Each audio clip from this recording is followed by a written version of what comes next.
In the heart of Velmora, the museum stood. Deep inside, under soft lights, lay the capsule. It was small, made of polished uranium, a marvel of science, they called it. This capsule held immense energy, enough to power a city for years, or to destroy it in 1 second, a terrifying, beautiful contradiction. The uranium capsule was a legend. School children whispered tales about its origin. Some said it was a gift from the stars. Others believed it was forged in secret labs. Its true story was classified, hidden away. But its potential was clear to all. It could bring an age of prosperity, or it could unleash an age of darkness. The choice, it seemed, was always there, a heavy burden for any society. The display case was thick, reinforced. Guards stood watch day and night. They knew its value, its terrible power. The capsule was a symbol of progress, but progress often came with a price. The city of Velmora hummed around it, a future held in a tiny gleaming shell. The calm of the museum was broken. A figure moved through the shadows. This was Echo, a name soon to be infamous.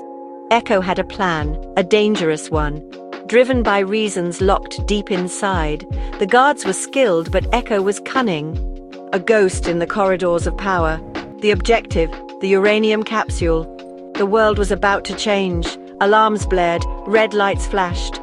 The silence of the museum was shattered. The capsule finally within reach. Echo reached the capsule display. Glass splintered, a sharp, ugly sound. The polished uranium was now exposed, no longer a relic but an active threat. Echo worked fast with cold precision, bypassing the final security measures. The capsule was in hand. A terrible power now unleashed. Panic erupted within the museum walls. Guards scrambled, shouting orders, but Echo was already gone, vanished, leaving behind chaos and growing dread. The capsule was missing, stolen. Velmora was on the brink. The news hit Velmora like a shockwave. Broadcasts interrupted regular programs. The uranium capsule has been stolen. These words echoed in every home. On every street corner, faces turned pale. Disbelief quickly turned into raw fear. The city, moments before so alive, now held its breath in terror. The legend of the capsule was real. Its destructive power was now a direct threat. Sirens wailed, a symphony of dread. Police cars and military vehicles filled streets. People ran, seeking shelter, seeking escape. But where could one escape such a power? Families clung to each other, weeping. The order of the city dissolved, replaced by the primal instinct to survive.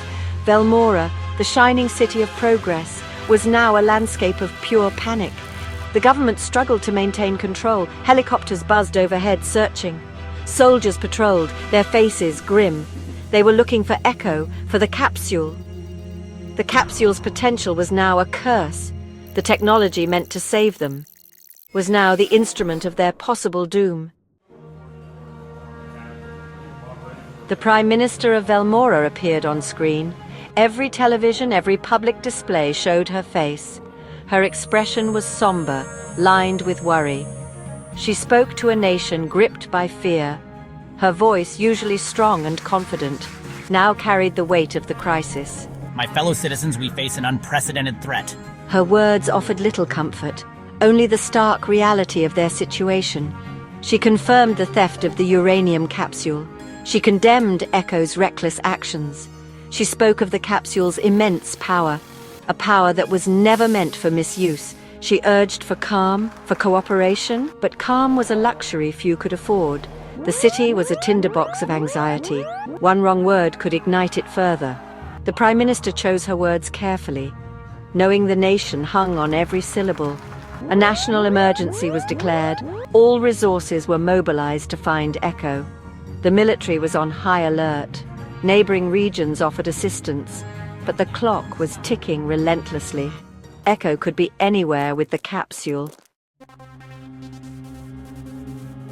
Well, folks, the news of Velmora's crisis has spread far and wide. It's got the whole world holding its breath, you know? The uranium capsule isn't just Velmora's issue anymore. If it goes off, the effects could ripple globally. International leaders quickly convened emergency meetings. Offers of aid started pouring in from all corners of the globe. Some were sincere, while others, let's just say, had ulterior motives. The world stood united in its fear.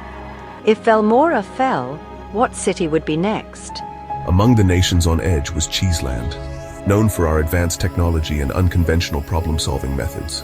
Our scientists are top-notch, and our operatives, well, they're the best when it comes to stealth and recovery.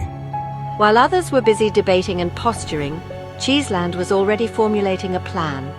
A daring, almost impossible plan. So we reached out to Velmora, offering our unique expertise, and well, they were desperate, so they accepted. We called it Operation Lazarus. Operation Lazarus was now in motion. Cheeseland's elite team deployed swiftly. They moved like shadows into Velmora, their faces unseen, their mission critical. They possessed technology Velmora lacked, specialized gear to track faint energy signatures, the kind emitted by the uranium capsule.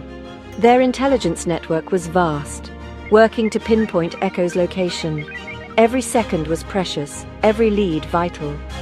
The team navigated the chaotic streets, past scenes of panic and military patrols.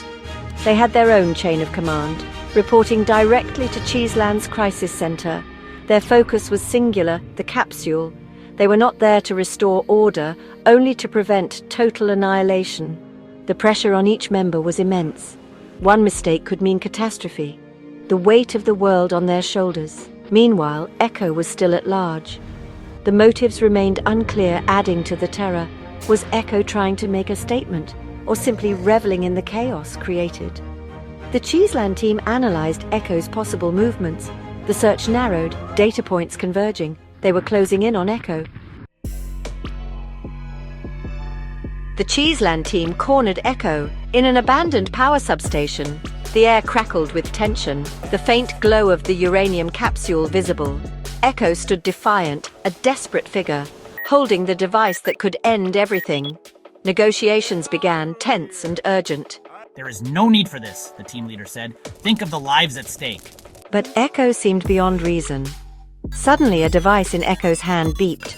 A countdown had begun, terribly short. 10 seconds, 9, 8. Panic flared in the eyes of the operatives.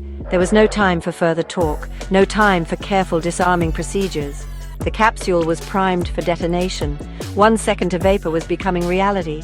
The world watched, metaphorically, but for the team, it was terrifyingly literal. 7, 6. As calm began to return to Velmora, the Prime Minister appeared on screen again. This time her expression was different. Not relief, but something more complex. She thanked Cheeseland for their intervention. She praised the bravery of their operatives, and then she revealed the truth. A truth that stunned Velmora and the world. The entire crisis, from start to finish, had been an elaborate, controlled simulation. The museum theft, Echo's actions, the panic, the countdown, the near disaster, all of it was a meticulously planned exercise, designed by Velmora and Cheeseland together. The uranium capsule was real, its power genuine, but it had never truly been at risk. Echo was an actor, highly trained. The fear, however, had been very real. The test was not of technology alone, but of human response, of preparedness. The purpose of this great deception? To expose vulnerabilities in their systems? To test the city's emergency protocols? To gauge the psychological impact of such a threat? And to highlight the awesome responsibility that came with possessing such powerful technology. It was a harsh lesson, brutally delivered, but perhaps a necessary one. The simulated crisis left an indelible mark. Velmora was changed. The world was changed. The 1 second to vapor exercise, as it became known, served as a stark global reminder of the dual nature of advanced technology, its capacity for immense good, and its potential for catastrophic harm. The power to create and the power to destroy often resided in the very same hands, or in the same small gleaming capsule. The importance of responsible use was clear. Technology itself was neutral, a tool. It was human intention, human error, human malice that could turn a miracle into a menace. The simulation showed how quickly control could be lost, how swiftly panic could spread, and how vital robust safeguards were, not just physical but ethical and psychological. Complacency was the true enemy, a silent accomplice to disaster. The exercise ended not with despair but with resolve, to strengthen defences, to improve protocols, to educate citizens about the risks involved and the shared responsibility to mitigate them. The fear had been a teacher, albeit a cruel one. It forged a new sense of urgency, a commitment to never let a simulated threat become a devastating reality.